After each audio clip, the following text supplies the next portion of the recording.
So if you're anything like us, you've been finger blasted like you're back in high school by the WNBA, by some women who probably haven't been finger blasted too much lately. I don't know where I'm going with this, but this is a behind the scenes type of content that my man Josh and I happen to do from time to time when things get difficult. We try to help each other out. We talk about what's working, what's not, who do we hate. And I thought this would be some great content because we're in a very similar situation right now, probably in line with the 90% of the WNBA bettors out there in the world getting absolutely screwed. So we're not over preparing anything. I do have the most recent slate up there if you wanted to look into some numbers on how cooked everything is. But before we let Josh take over, I want to invite you, if you're watching this, to say the most dreadful things you possibly could about myself, about Josh, about the WNBA, and some of the women who are probably costing you money. I invite you to light up that comment section because I'm normally preaching positivity and love and all that type of bullshit, but we're going to bring the ruckus today. We're going Wu Tang on this one. Josh, how you feeling, bruh?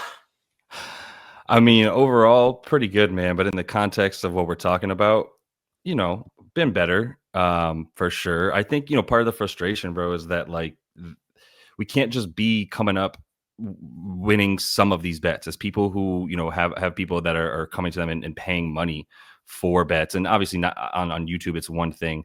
And we'll talk about that in I'm sure in this conversation, but like the people who are paying for access to the bets that we're putting down ourselves and putting out for those followers, like they need it to be a better winning percentage than even what you might call the bottom line for winning at 53-54%. Like in this game with the props, especially, I think it's got to be closer to like 58 for the people who are following us, for that it to be worth it for them. And that's where the frustration comes in, is that I'm hovering around 500. I'm just hovering, right? Two I'm worse units than that. here, one unit I'm there. worse than Yeah. that. You're saying it's worse for you? Yeah, I'm at about 47. Yeah. Yeah. And Fucking but dreadful. when you were cooking in the NBA, you were talking about you winning at a much higher rate, right? It's the pitfalls of betting that way. When it's good, it's really good, like you always say. So like, Mm. but it's tough with this sport, especially for you, I think, but just to finish the point, like that's where the biggest part of the frustration comes in for me, is I feel like I figured something out. And this probably segues nicely into how, you've been so successful because you have a system. Well, I've been looking for that in the WNBA, and I've tried to just translate what I do in the NBA to win, 40 to 45 units per year on average per season. I'm trying to like translate that into the WNBA because that works perfectly for me in the NBA to have a nice ROI around like 10%, 11%, and feel really good about it. And in this sport, it's like, yeah, I'm hovering at like minus 2% ROI. I can't like figure it out enough to lean in to the confidence that makes us real money over the course of the season, where Yes. yes, betting straights is a good way to maintain everything and to creep up and to win unit at a time and bite for every inch and whatever. And then when we really want to say how we did really well at the end of the season, we have to look at the parlays, hopefully in the plus money bangers, and look at those to go like, well, that's what also carried us over into the plus units really nicely. And I can't lean into any kind of thing that I feel comfortable with because I don't trust any of these damn players. Mm. Like, Yeah.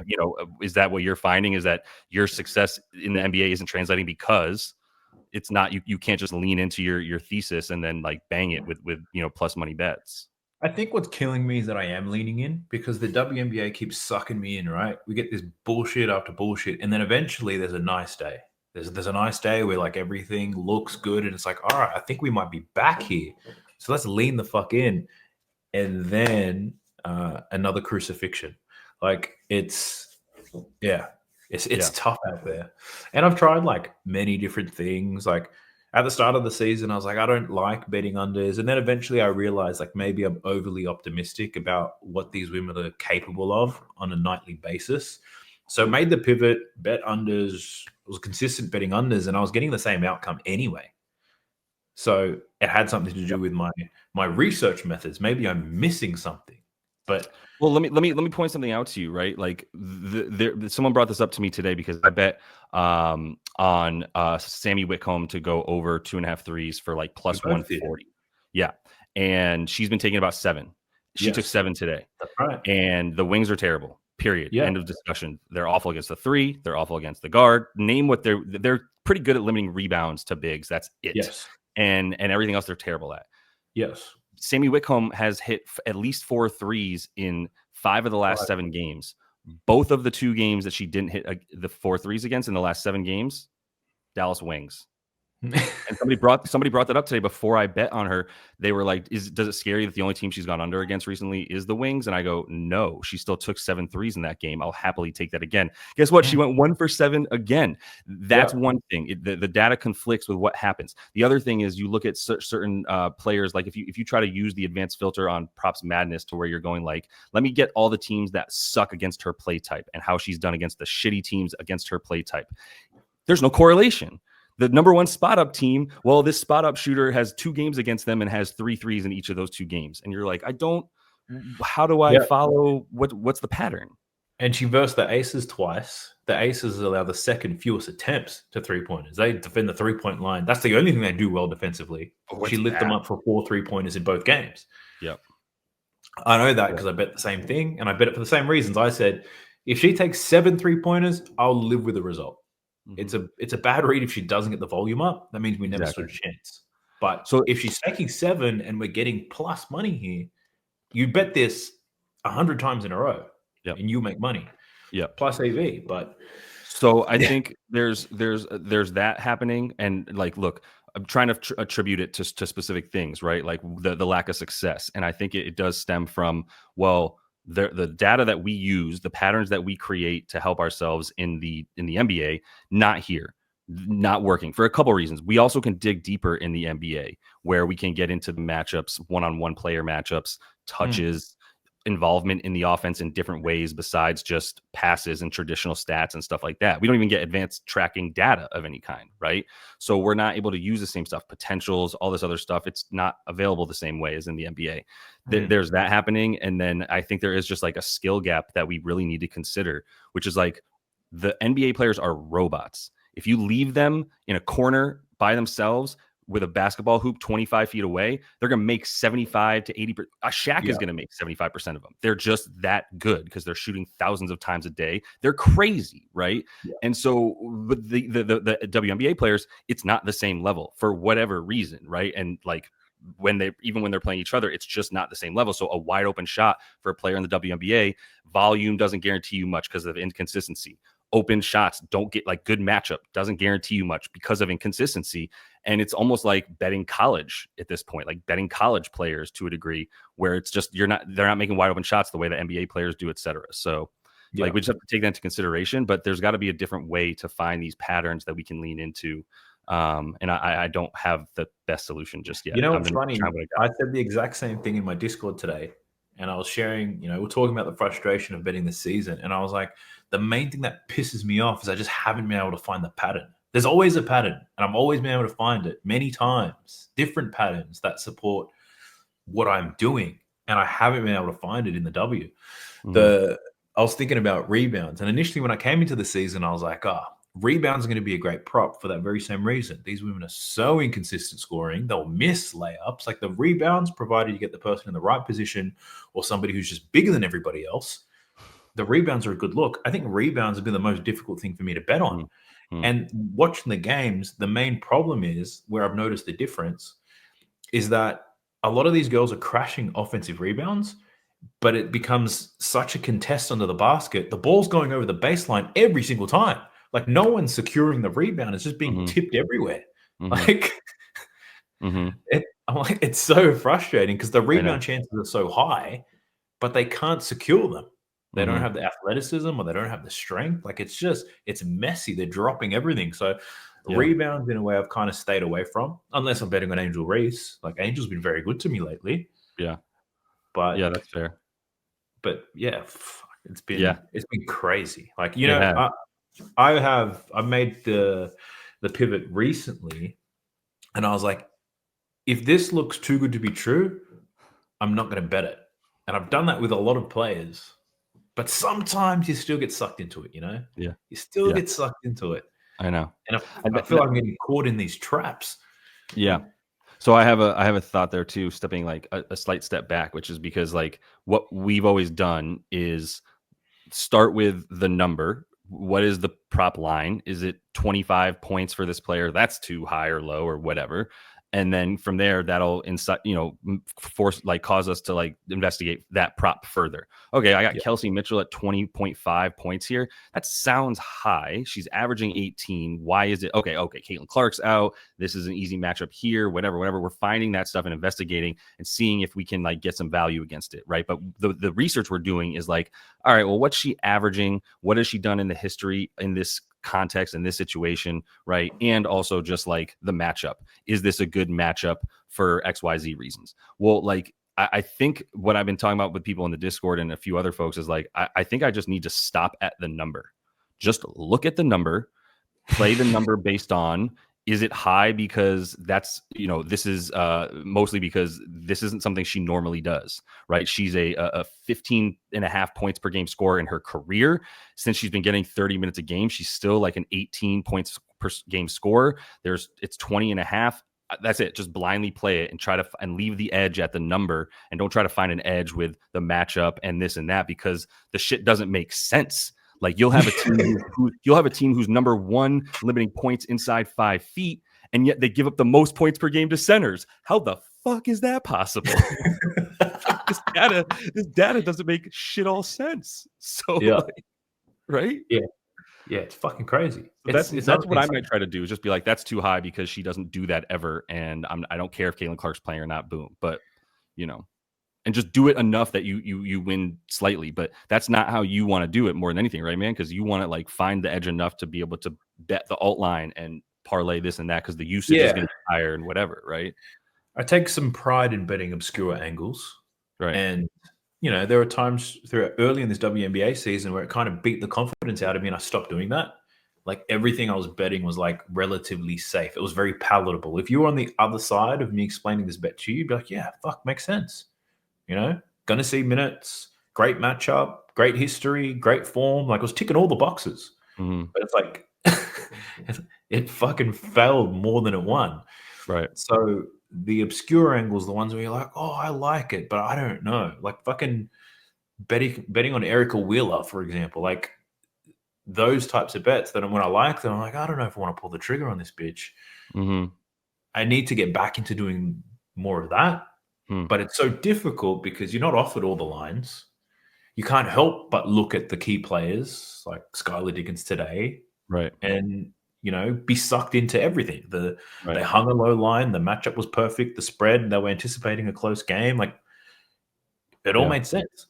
Yeah. But if it makes that much sense, I'd be wise to stay away from it. Well, there's another aspect to it too, which is like and my buddy put me on the under of that game, because he said the Dreams bench is just defense and really no offense. Like Hillman and Pow, mostly those two, and one other player I think I'm forgetting, Nia Coffey. Like them coming off the bench means more defense, less offense, and they're going to be good at shutting people down. So there was that angle to it as well, which I think definitely prevailed, because the game went under, Skylar went under.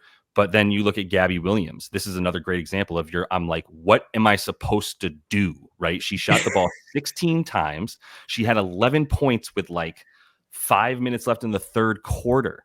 So there's like a quarter and a half of basketball. She needs 2 points. She needs 1 bucket. She goes 0 for 8. Like, 15, what the fuck do you want me to do? What can I do? Like, then you look at like Sammy, like I said, Sammy Wickham. What I'm trying to say is the volume's there. We're chasing an extra volume. We lick our chops when a player is out and we know another player is going to come in and get a ton of usage that isn't, accounted for by the books.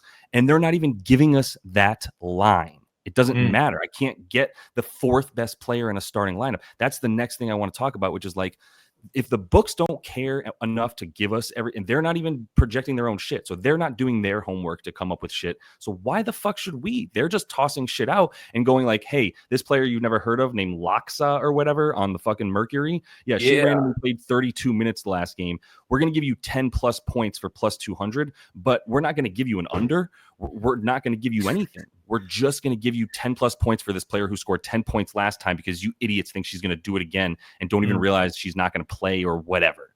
Right. And like, no one's doing their homework. So we don't have anything to work with here. It sucks, really. Like it's starting to get to me in a way that I'm like, fuck, I wasn't looking forward to the NFL even this much last year. Now I'm just like, fuck, can the NFL just get here? Honestly, I feel like Nah, don't fall I'm in not that trying to get into trap. baseball. Whenever it's hard, that happens, right? NBA Yeah. regular season's hard. It's like, oh, I can't wait for the playoffs. Like, I never say this, but I read the No, I never comments. say that. Yeah. Yeah. People, it's like, can't wait for the playoffs. Get absolutely hammered in the playoffs. Can't wait for the Yeah. WNBA. You get Right. murdered in the WNBA. Can't Well, wait it's for the NFL. yes, I'm so with you, and I know that happens. What I can't wait for is the ability to like look at a sport and break down the data, and then go, okay, well, this makes sense. And then things happen, and maybe my bets or my projections don't occur, but at least I can go, this is why they didn't occur. I have a reason. That's way more, at least worth my time. I feel like than just being like, here's all this shit that makes sense. Everything I just said doesn't matter because the opposite fucking happened, and that keeps happening. And I guess the data that I'm using isn't helpful. But nah, I think it's the randomness of these, how good these players are. Like that's anyway. So yeah, that's what I mean by I can't wait for the NFL. Is like, at least like I look at this shit and I'm like, all right, I'm not speaking into the wind here. I'm surprised you haven't brought up the bullshit in the Aces and the Fever game, because right, because keep this in mind. Before you even posted your bet on the Aces, I and many others in my Discord caught wind of all this twerking bullshit the Fever doing after they won the cup, right? Mm-hmm. Fucking shotgunning all these beers. And I'm like, surely that's not the best preparation versus the Aces. Surely it's not, right? So I purposely stayed away from the Fever today. I only fucking bet on Jackie Young because I thought the game would be close. 3.5 assists. You kidding me? Like, easy, right? Doesn't even get close to it. So they get absolutely murdered today. And I can't explain why. How did the Aces lose? How do they only score 54 points? So Kelsey Mitchell, well, first of all, they're terrible on defense. So that's a part of it. But yeah, then as I'm watching them be terrible on defense, I'm like, shit, maybe they're just bad on offense too. Because they can't score either. They had 22 they just scored points. 29 of their 54 points. Yeah. Yeah, I had her over in points at least. That was one redeeming thing from today. Yeah. But yeah, like the like Aaliyah Boss and Kelsey Mitchell are another two players that you're just like, what is different now than what was happening earlier? Like those two players where even like there was a correlation between Caitlin Clark playing, not playing, and if there's whatever, right? She's in, everyone's doing great. She's not in, everyone sucks. And they seem to have figured that out. But that's the only explanation I have, is that all of a sudden in the last 3 games, they didn't need Caitlin Clark out there. They won the damn Commissioner's Cup without her and beat like 2 of the 3 best teams in the league in the process there. I think you're right. I think they have figured it out. So what that means is you just throw away the rest of the stuff. You just throw away what's happened already this season without Caitlin Clark because it is not relevant. Yeah, but then we run into the same problem here of like there's no sample size. We just take the data of 12 games, throw it in the trash, and take the data of 5 games and say this is what we believe now. The one thing that I was thinking about, that what has happened lately is more important than what has happened throughout the course of the season. And what I mean by lately, not how well has a player played lately, but how a team has performed lately. Because there's dramatic swings. And I was a lazy piece of shit. I did this for the Sparks versus the Liberty. And it was the only game where I read the game script properly and I was able to win my props in that game because of that. And it was pretty much neither team plays defense, but the Liberty, their season's data will mislead you to believe that they're playing good defense. Leone comes back today, I get it. But for the most part, high scoring game, there's going to be up and down. There's good value in assists, points. Just pick the right bitch, right? But I didn't go into that level of detail with the others where I relied on what does the season tell me? What does the season tell me? And even the Dallas Wings, they're shit. I agree with you. But as of late, they haven't been as shit. They're not Connecticut Sun shit. Whereas, who did they just get smacked by? Was it Indy? In their last like 3 games, though, just to bring up the point, like in their last 3 games, I think they like won a big game that you wouldn't think. Then they get hammered by Indy. Then they beat a good team today in the Mercury, who you think are like top 2 or 3 in the league. Yes. Like, fuck, yeah, what? Yeah, it's and they were slapping the Mercury for a while. Yeah, they were giving them the business. Sure. So, like, yeah, if you look at the, I think I have it up real quick. Who am I talking about? The Dallas, where they? Yeah. So if you look at the Wings, in their last 3, and I got to make sure, like, yeah, so let's see for Paige, like they lost to the Fever by 8. They beat the Dream by 13. They lost by 3 in OT to the Mystics, and they only beat the Sun by 3. Who are they? Like, and Paige has missed a game. Arike's now missed 2 games in there. Like, Lee Ueru is getting 15 rebounds. I'm The lucky sample I size couldn't find props for her because I wanted to bet her under today. Thank God I dodged that bullet. Yeah, same. Dodge that bullet. Exactly. Fucking, I was like, T-Mac coming back. Fucking the Yep. big German's coming back. I was like, Yep. she's only played 15 minutes today, and she was a fucking monster. She was a monster. Again, a monster. So yeah, I want to play volume, man, but I also just like I have had better luck when it's a slate where maybe there's 3 games and I'm making like 5 to 6 bets and not 13 bets like I did today. Because like 4 of those 13 bets that didn't hit like were either a hook or could have swung either way, or this person, like I said, Gabby Williams, like just a lot of stuff that I'm like, what, man? And like that's a 4-unit swing or whatever. Like, yeah. Dangerous. And I've tried to cut back. I played 9 plays today. I went 3 and 6. And like looking at the ones that lost, I was like, I don't hate them too much. Like Jackie Young, I got the wrong game script clearly. I was completely wrong on that. I thought I knew that the offense was going to go through Asia, but and I thought Jackie would be the one to give her the ball. Like, someone's got to pass it to her, right? And it's crazy she scored that many points unassisted. Yeah. Like, I think I watched your video. You said Jackie's a good look, Chelsea Gray's a good look, and I was like, yeah, I agree. But Jackie's lined up Lola, so I'm taking that one. and Chelsea Gray, I didn't like until it was like plus 120 for 1 more assist for her than for Jackie. Yeah. But again, like they couldn't even get the ball past the 3-point line without the Fever guards like ripping them. Like, what happened? Like, and then Drew Lloyd's a shell of herself, so that's and then at the end of the day, they're not good enough on defense. Yeah, I know. And there's what else did I lose on today, which made me want to pull the remaining hair I have out? Yeah, I bet on Satu today, and this was an amateur play by me, right? My thought process around Satu was just the boards, though, because she got the rebounds, or she got the points. Yeah, because I'm a fuckwit. I bet on both points and rebounds. But she was that bad at rebounding, she went under. Yep. My thought process here was like, just had her worst game of the season against the Aces. Bounce back spot against her former team. Not very strong defensively. Cooked them last time. Should have no problem cooking them once again here. For me, I was like, the concern is a potential blowout, right? Satu finds foul trouble anyway. She never plays her 4 minutes. So when you look at her season starter, it's like a lot of the time she's not seeing her full minutes anyway. Mm-hmm.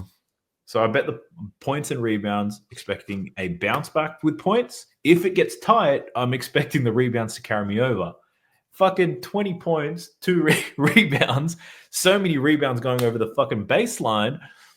Oh, just not to mention 5 for 15 from the floor, which is kind of what she's been this season. Is like a 35% three regular just shooter. I know. Yeah, man. Same for me with Alyssa Thomas. I bet the PRA, which I'm just going to keep going to. Yep, and 4 for 11 from the field against the Wings. I mean, Copper took 17 shots, so maybe she's back. We haven't really had to worry about her. Yeah, we hadn't had to worry about her, but she got in for 27 minutes and still scored 33 points today. And yeah, which is an outlier, I would say, and that does impact Alyssa Thomas points somewhat. But you know what? Maybe this is another part of it that I'm not even thinking of, right? Like I'm sitting here thinking like, well, what I know to work over time is the more bets if you have a good enough edge that you think you can win 54, 55% of the time, then the more bets you play, the more money you win over time, right? Yeah. Well, like there's not enough bets to make that work in the WNBA.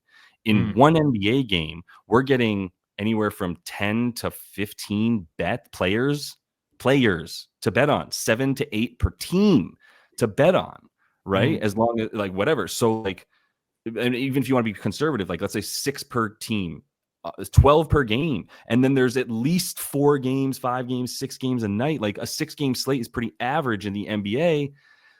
That's a lot more bets.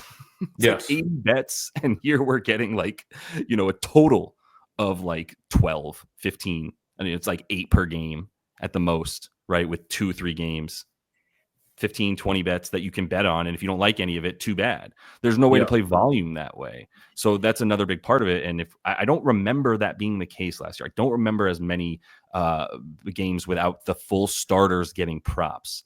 Maybe I'm misremembering entirely, but that makes it very difficult to bet on. And the last thing too is like, if you see someone who doesn't have the under available, do not bet on it. If you don't know why, read what the hold is. Read what hold is in sports betting so you know why the books are taking a massive advantage here, because they're not offering the other side of the bet. They're just offering one. It's not it, man. That ain't it.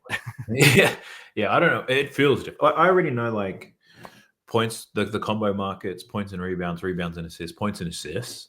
Those are less available than they were last season. I know that for a fact. Okay. I don't remember the number of players, but like, yeah, it's weird. Like you can look at a game, and if you watch a game, you see a lot of these girls play well who have no lines. Like the girls who went crazy for Dallas today, Right. they don't have lines. Nope. Yep. Yeah, we didn't get JJ Quinterly's lines today. Yeah. I bet we probably got Asiaha James. Is that the Isaiah Thomas looking chick? She looks and plays like Isaiah Thomas. No, does she? She is a rook. I'm pretty sure the other one. No, she's actually kind of cute. But she's got the like cute. high hair, the braids that she wears high and up. Yeah. One of them remind me of IT playing for Boston and just cooking on Dallas. Yeah. They're both this... petite. They're both small. Yeah. Just the fact that you just called IT petite is hilarious. Like our height.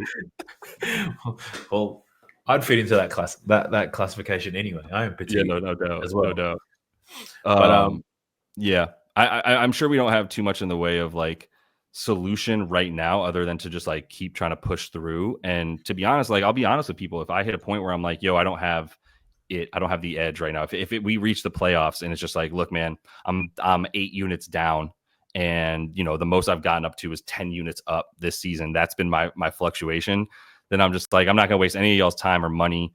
If you got the full season pass, like here's your money for the equivalent of what the playoffs would have been, and let's talk about some football and some other shit that's not this, because there's no point. Like I haven't been able to do it. Like that's it. And if it comes to that, then it comes to that. And it doesn't mean I'm not going to come back to it next season. It just means like in this environment, man, I've decided that like I can't figure out how to win in it. And I'm not even taking 100% of the blame, because some shit's changed since last year when I was making 40 units in the WNBA. So yeah, I've been telling people like, just sit tight, just watch. I'm still going to be betting this. I'll make small adjustments to figure this shit out because I'm stubborn. And when it clicks, I think there's still a lot of profit to be made. But when it clicks, I don't know. It could be tomorrow. It could be a week from now. Right. I don't know what it is. I thought by now I would have enough data to be able to make these decisions. Yeah. But I keep catching the wrong side of variance. Whether I bet over or under, I catch it regardless. Yeah. So, and you know what's interesting is I'm a little bit surprised to hear that guys, like I'll just call him out, like DFS for DK DFS. I'm a little bit surprised to hear that he's winning, and that sounds like an insult.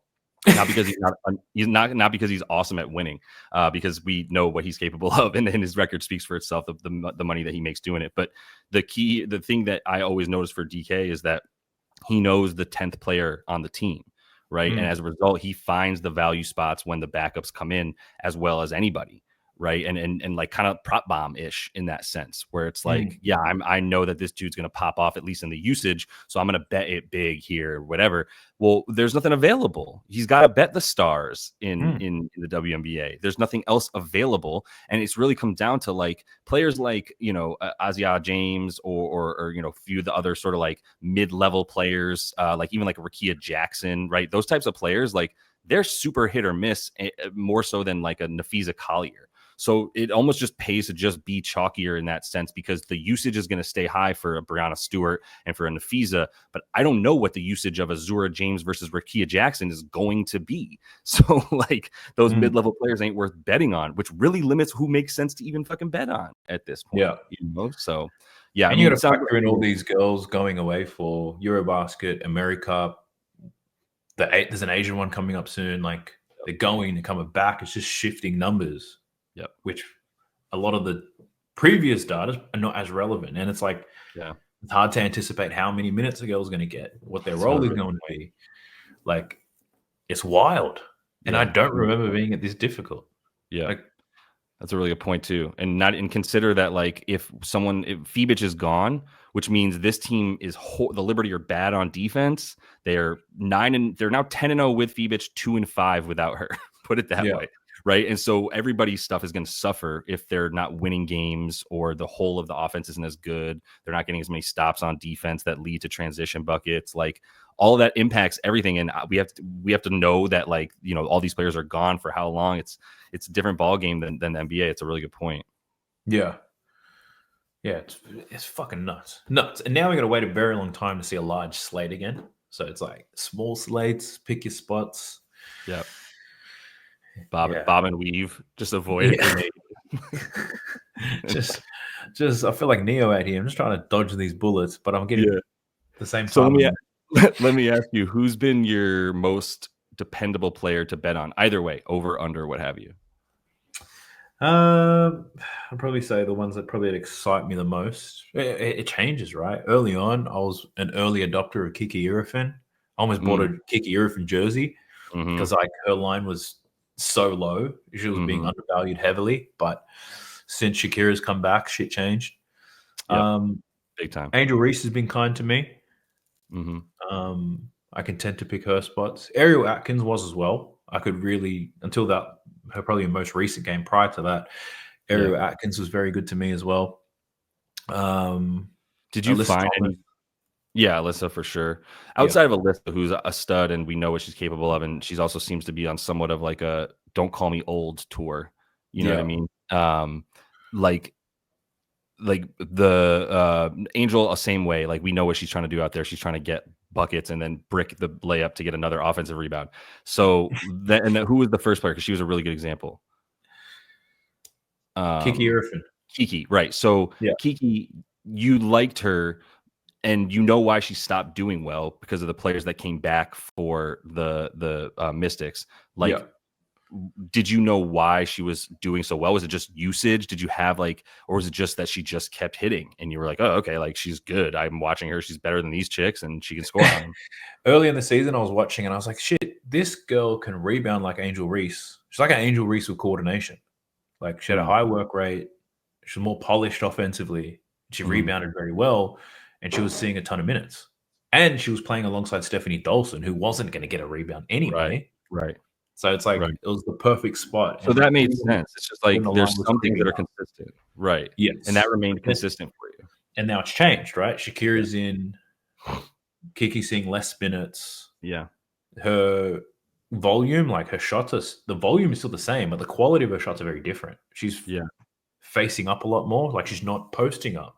She's facing up a lot more. Right. Like she's playing this stretch four or some shit. So That yeah, ain't it for her. Yeah, I've gone away from betting on her. right. I know that you were Really pounding interesting that Sonia that made Citrone. me think. Sorry, say again. You were pounding Sonia Citrone for a very long time, and you've been betting on her as well. Let me tell you, Um, I wish that I did. Damn it! I but promised you seem myself to I bet wasn't on her gonna do almost every time she plays, right?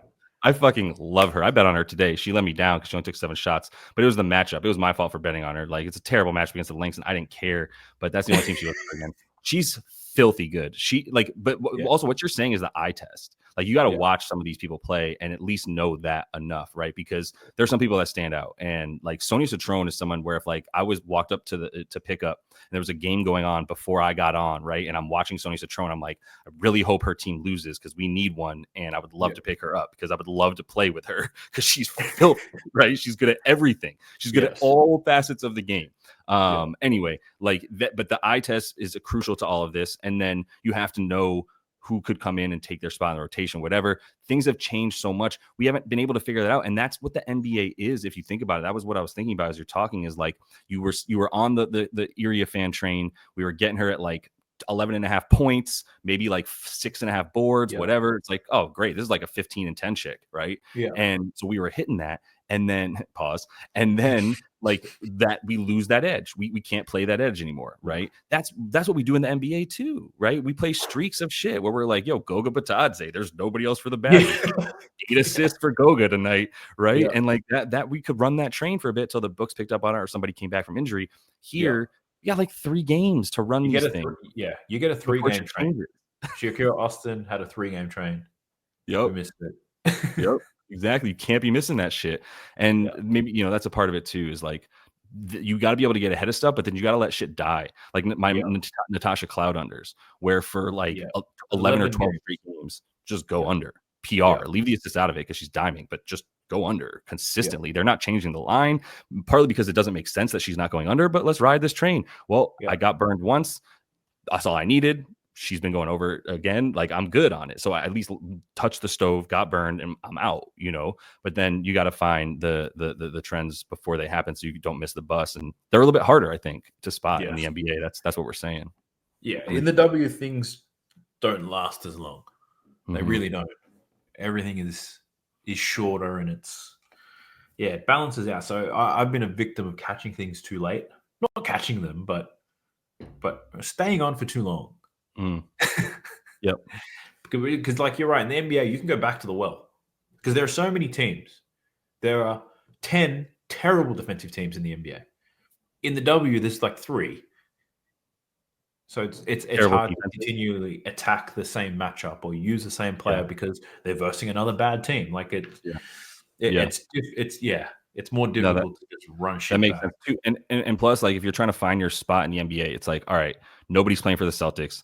Peyton Pritchard is going to score tonight. Like 75% of the time, he's going to get 15 points in this situation, right? Yeah. We can bank on that because Pritchard is a bucket with his eyes closed, right? Because of how good he is.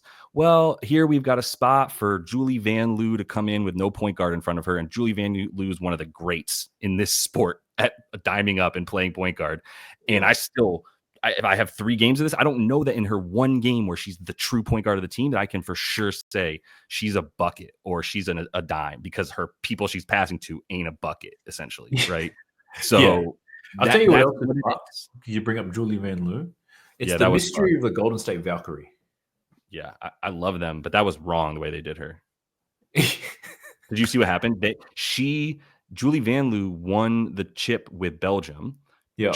My heritage, shout out Belgium, chose not to party with her people for the games after they won them, flew back to Golden State to make it for like their next game. When she landed in Golden State in the Bay Area, when she found out that they cut her. Lucy Chen. Yeah, I guess that's why. That was messed up, though. That's harsh. Anyway, but the Golden State Valkyrie. Yes. Like, odds makers have been getting the Golden State Valkyrie wrong all season. Yeah. They're covering when they shouldn't be. They're staying competitive. Defensively, they're excellent. Yeah. And then you look at the roster, and it's like they've got one really good defender.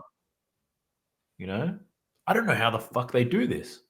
Their coach is legit. Their coach is good. Where do they find her? I forget. I only know because like I'm connected to their franchise in a way and like live out here and stuff. So like I just know I forget where she came from. I'm gonna mess up her name and it's gonna sound racist, so I'm not. Her name is Natalie. Damn, I'm still not gonna get it right. Nakasi. And I forget where she was before, but her whole thing is just like trap you down low. You're not getting buckets down low. You're not getting defensive rebounds. We're not going to get offensive rebounds, but that's fine. We're just going to get back on defense, not give you anything easy, and that's it. And to a degree, it's kind of like playing the strength of the league, which is like, ain't nobody shooting 40% from 3 out here. Might as well give them the 3. Like, yeah. You know what I mean? So that's why they're able to beat these good teams. And Seattle doesn't have 3-point shooting, so they keep waxing Seattle, who's a very good team, but nobody's really going to scare you as far as a 3-point shooter unless Erica Wheeler is hitting. So yeah. So that's part of it. That's my explanation for them. That's the only one that I feel confident in is like, I can't really guarantee you who's going to score either because they do pass really well. It's kind of Pacers-y in that sense with the usage. Like all of a sudden it's the Kate Martin game, and then all of a sudden it's the Kayla Thornton. yeah, like Kayla Thornton might be like Pascal, and you know what I mean. That's kind of it. So Yeah. um, I like them. I've got a couple of tickets on them to make the playoffs for plus money. Oh, for sure. I think they Mm-hmm. should. I've liked watching Washington play. Mm-hmm. Brittany Sykes is broken now, though, so that sucks. Yep. But yeah, this fucking thing's a It'd be nice mystery. if we had explanations for why Brittany Sykes just played better than she's ever played in her career for, 10, 11 games, scored 20 a game. Yeah, she was Um, playing as if like is this her last year in her contract or something? Like, what the no, I think she just signed with them, right? did She she? missed most of last year. That's what it was. Yeah, she came She was back hurt. towards the end last season. Right, right, right. Showed a lot of promise. Yeah. Came out. I actually made a lot of money on Brittany Sykes early in this season. Yeah. Um, I made a lot of money Her. on Breonna Jones early in the season. Mm-hmm. Same with Alicia Gray. Alicia Gray, I can't figure her and Ryan Howard out, honestly. Yeah. I At this just point, yeah. I just Yeah. wait for them to have a good game and just bet the under the next one. Like Right. that works really well for Ryan Howard. Yeah. Jesus. She's gonna shoot that thing, though. I'll tell you that. She ain't gonna stop shooting. She's got a lot of skill, honestly. She's good. But She's filthy. just shot That's another selection is thing. poor. There's tiers to this shit in the W. The tiers matter more than in the NBA, even, I think. Like, you know what I Yeah. mean? Like the dude in tier 3 versus tier 4, they're still all of them are capable of a 360 dunk over another human. So like the margins are different or smaller. But out Yeah. here, we got Ryan Howard that can, make a three with her left hand and like do everything that Yeah. you expect anybody to be able to do with no limitations, like cuts, angles, everything. And how many others? Like there's like 10 people in the league that I'm Well, like, how many of these ladies would you feel comfortable of them scoring in ISO? Let's say we're doing a Carmelo Anthony drill. How many of those girls would you say would you trust to play in ISO, or would you be like, no, you got to run a pick and roll. You got to run something. You can't go 1-on-1 here. no, not even a pick and roll. You gotta go stand in this corner. We'll get you the ball. Don't worry. All you do when you get it is you shoot or you pass it. Because I agree. Who do you I'm trust talking. in ISO? We can like I'm looking at just like the matchup. I can tell you like Asia and Jackie Young, Caitlin Clark, kind of Aaliyah Boston, Kelsey Mitchell, and then moving on down like Stewie and Sabrina, maybe Kelsey Plum, not really. Like She'll get to the free throw line. Yeah, like Shaylin Brunson it up. It's not more than 15 people. Yeah, like because they got to dribble from the three. Like it's ball up top, right? 1-on-1 ISO. Go get a bucket. No, not not more than 15. Yeah. I was going to say not more than 10, but yeah, that's fair too. Yeah. But a lot of these girls do bait free throws very well, right? Kelsey Plum, Skylar Diggins, that just straight Brunson elbow you into the face. Yeah. Create the contact. Kelsey Plum is so mean. She's so mean. Yeah. Like she in the basketball court. Yeah. She's so mean. You're right. She fucking today out of a 4-1 too. Yeah. I'd be scared. I'd be like, God, I don't want to, like, you're too intense. I don't want to. Yeah, it's a very aggressive petite woman there, that's for sure. Yeah. No, have you stayed in the loop of like spreads? Do you know anyone betting spreads on the W? Yeah. I've had decent luck. I've got my bet tracker up on spreads and totals. I've made 6 units this season. Oh, nice. So I've lost 8 on props. I've lost more. Don't worry, a lot more. Because like I've gotten to the point now where I'm capping these games to try to get the game script. I need to get because initially I wasn't really. I was like 3-point spread should be close, and that was it. Right, trusting the spread, but then 30-point blowout occurs. So I'm diving deeper to get the right game script because it's going to impact my props. The problem is I still get the game script wrong half the time. So I agree with you. I've actually narrowed it. I've just dumbed it down to what my sort of, I call him betting mentor. This dude that like I've learned a lot from with betting, right? And he makes me call him sensei. So that's why no, I'm just kidding. But he's like taught me, basically how to like assign if you start from scratch, you assign a value to each player. It's not too different from like wins above replacement is a metric that people like to use, right? Which is like if you don't have this person, it costs you like 6 wins in a season. You can do that with points for a game. This person, if they're not around, is worth 3 points or whatever. Home court advantage is worth 3 points. So if you think this team is 7 better on a neutral court, right? You just do everything on a neutral court, then you give one team the home court advantage. Maybe someone's missing a player, and just do the math that way to get to see if that adds up. And really just do that over time, because again, it's just about getting that like nice winning percentage with that, and just be that approximate with it. But it does help to like have a sort of just directory for each player on each team where you're like, this person is a +3. And you could literally just use wins above replacement and do it and use that actual number for that player, just assign them that value and then do it that way, you know? Yeah. I'm looking at like 5 games today, actually, right? The 3 of them, I read the game scripts like pretty well. I had confidence that the Spark were going to keep this game close because Olivia Yeah, me too. don't cover with no John Kerr, right? We had the same cap on that. Yeah. The Storm in that Atlanta game, I knew that one. I had a lot of confidence in the spread. I thought that was going to be very close, evenly matched teams. I was very confident the Lynx were going to beat the Mystics. They were going to punish them into the core of the earth.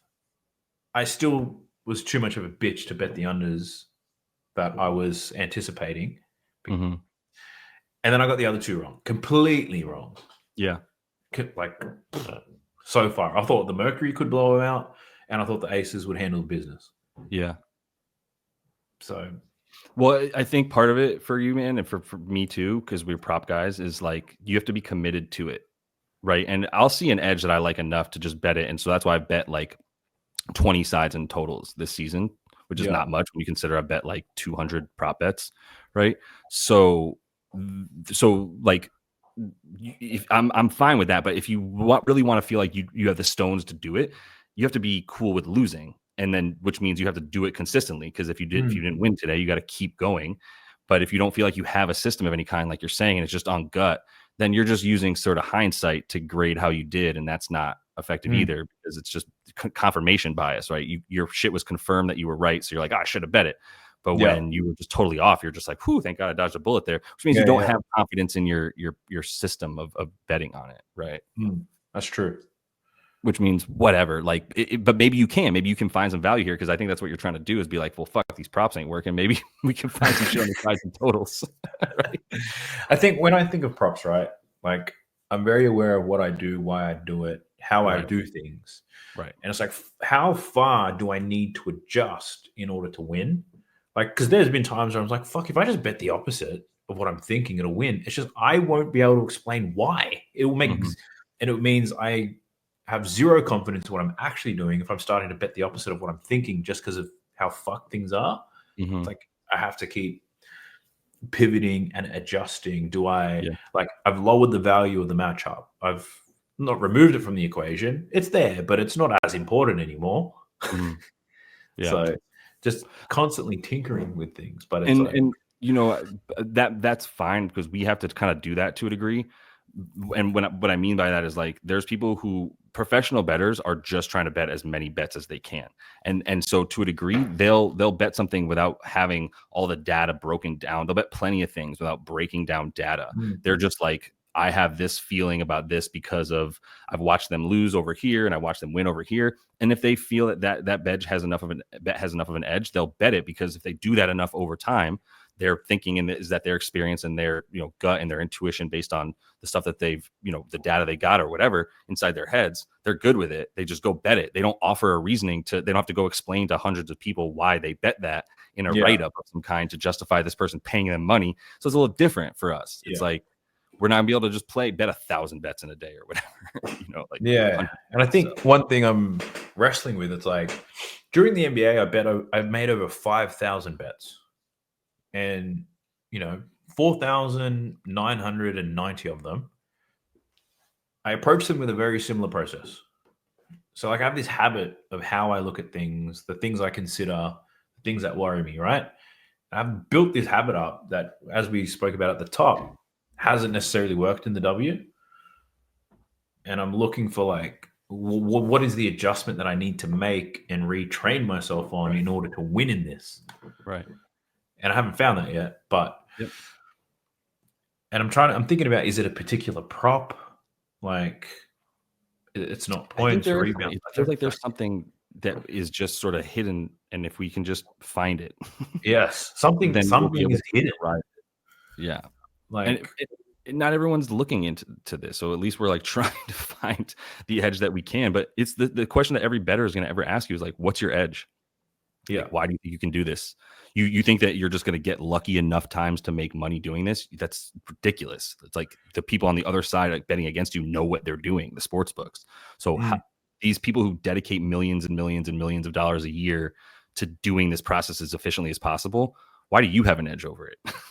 yeah, And in the NBA, you and I can give pretty solid answers there. I can even give you one in the NFL. I can't really give you one in the W right now because it would be the same as the NBA and it's not translating, right?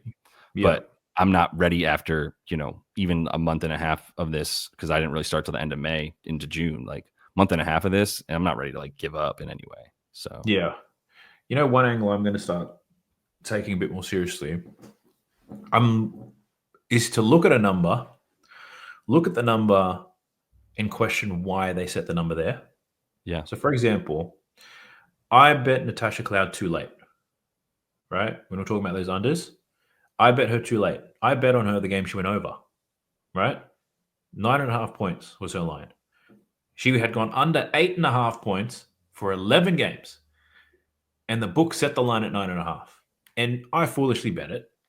And then one of the guys in my Discord were like, they set the line at 9.5 despite her going under eight yeah. and a half. The books know something we don't. I'm not to say that that No, interpretation but is right, but what the I'm only saying thing is, is, the only thing to counter that is they hadn't changed the line in the 11 games. yeah, So I know because you were late to the party on that one, you maybe don't have the same context, but I was betting that almost mm, every game. After she went under like 2 or 3 games in a row, and I was like, she's taking like 6 shots. She's taking yeah, 6 shots a game. And by the way, she's not that good at making them. Like, I'm go under. And I was playing under a PRA. I was playing under 19.5 PRA. I was like, just go for all of it. And I was like, shit, she's getting like 7 assists and she's still going under. you Maybe I should pivoted. just play under PR. So I Yeah, but the line didn't move. And every game I would say that same shit to myself where I'd be like, why didn't this move? I'd be like, fuck it. You know what? I'm not gonna ask questions anymore. They keep giving it to yeah, me yeah, like this. I'm gonna keep taking it until she's taking 10, 11 shots like she has in the last two. The first yeah, time in the last all those games she went under, she didn't take more than 8 shots in any one of those 11 games that she went under. mm, All of a sudden she just took double digit shots. And I'm like, okay, now I have a reason. Sabrina is shit right now because her neck clearly hurts or whatever other shit. And so she's taking more shots as a result of it. They need her to do it. She's doing it. Even with Phoebage back, she still took like 12 shots today. So yeah, like, my main point is like I don't want to deter you from doing that because I agree. But when they keep doing that with Alicia Gray, she's averaging 20.5 points. They keep making her line 17.5 points. Right? She's yeah, going over 50-50, but she's averaging 20 on the season. Why do they keep doing? Why was Nafisa's line 21.5 today? I hit that over because I was like, I'm not worried about that anymore. They don't yeah, know what they're doing. So why would I give them the benefit of the doubt that they're putting thought into this line? yeah, true. There's a gorilla in a room throwing a dart at some shit somewhere for these people when it comes to the W, you Yeah. know?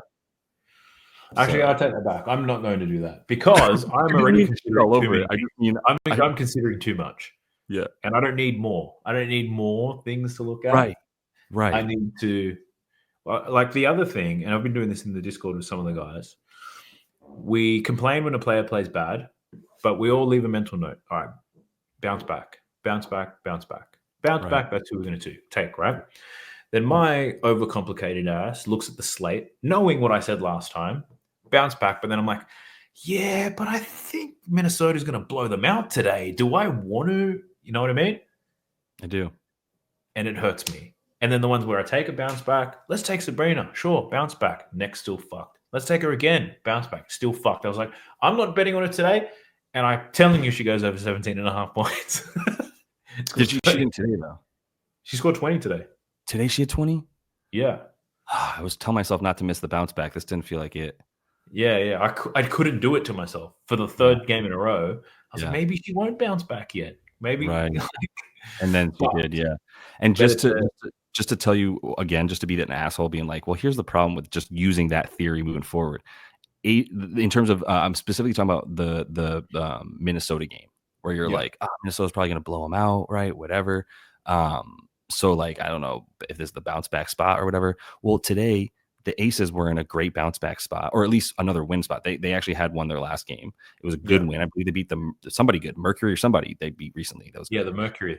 And and it's like, okay, the Fever running on high, all that, right? Why we wanted to It bet was a on the letdown spot for both of them, really. to a degree, but the Aces or the Fever are coming off another a massive win that we feel like they stole the Commissioner's Cup, right? And They all this did. other shit.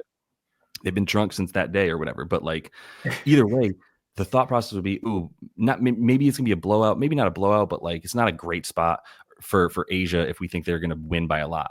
Asia scores 29, and she's the only one that scores too. Mm, That's the other thing is like you should go over on Asia, but they scored 54 points. So like everybody else is just like even when you think it's gonna be blowout, it's a blowout the other way. Like I'm just trying to say this is why the patterns are so hard to find, right? We're yes. like yeah, we got to be honest with ourselves. If something's not working, you can't just be like, all right, just try to force it into the ground, you know? Yeah. Well, what I So, will say is, yeah, do these some no some of these girls from the Aces have to bounce back after this shit show, right?